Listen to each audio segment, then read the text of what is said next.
এও বলেছি আমরা, আপনাদের অফিস যদি নিষ্ক্রিয় থাকে অথবা আপনাদের অফিস যদি কোনোভাবে পক্ষপাতিত্ব করে, তাহলে জনগণকে নিয়ে আসা ছাড়া আমাদের সামনে কোনো বিকল্প থাকবে না, আমাদের বাধ্য করবেন না। সবচেয়ে মজার ব্যাপার হচ্ছে, যে পটাশপুর ভিডিওর বিরুদ্ধে অভিযোগ করেছে সেই পটাশপুর ভিডিওর কাছ থেকে রিপোর্ট চেয়েছে যে এ ব্যাপারে আপনার মতামত দিন। মানে যে চুরি করছে তার কাছে থেকে জানতে চাইছে সত্যি চুরি হয়েছে কিনা আপনি জানান। এটা একটা ইলেকশন হচ্ছে, এটা একটা ইলেকশন দপ্তরের কাজ। লম্বা রাস্তা ধরে মিছিল করলে পারমিশন দেওয়া হবে না। একটা লোকসভার প্রার্থী কি একটা পঞ্চায়েত ধরে মিছিল করবেন? পৌরসভার একটা ওয়ার্ড ধরে মিছিল করবেন? সেই কারণে রিজেক্টেড এবং প্রার্থীকে প্রচার করতে দেওয়া হলো না। দিকে দিকে এই ঘটনা ঘটিয়ে চলেছে বিভিন্ন জায়গায়, ব্লক অফিস, কারণ এরাই তো পঞ্চায়েত ভোটে লুট করেছে।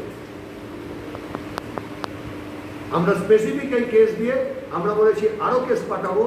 আর সবচাইতে ভয়ঙ্কর যেটা করছে, গোটা ডায়মন্ড হারবার কনস্টিটিউয়েন্সি জুড়ে জনে জনে 107 পাঠাচ্ছে, পুলিশ ডেকে থ্রেট করছে, যে মিছিলে যাচ্ছে, যে পোস্টার লেখায় থাকছে, ধানের গাদায় আগুন লাগিয়ে দিচ্ছে। রেইন অফ টেরার বলতে যাবো যায়। কার্যত এই গোটা ঘটনা ঘটছে পুলিশের নেতৃত্বে।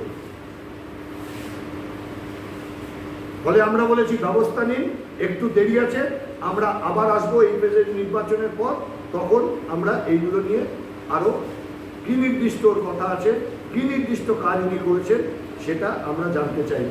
এও বলেছি আমরা, আপনাদের অফিস যদি নিষ্ক্রিয় থাকে অথবা আপনাদের অফিস যদি কোনোভাবে পক্ষপাতিত্ব করে, তাহলে জনগণকে নিয়ে আসা ছাড়া আমাদের সামনে কোনো বিকল্প থাকবে না, আমাদের বাধ্য করবেন না জনগণকে নিয়ে আপনাদের অফিসে আসতে। পর্যন্ত যা হওয়া উচিত, যে কঠোর ভূমিকা পালন করা উচিত তা তারা করছেন না। কমিশন যদি ফলস ফ্যাব্রিকেটেড অ্যাকশন থেকে রিপোর্ট দেয়, তাহলে সেই নির্বাচনের কি চেহারা হবে? সেই জন্য আমরা দাবি করেছি যে কমিশনকে নিরপেক্ষভাবে কাজ করতে হবে।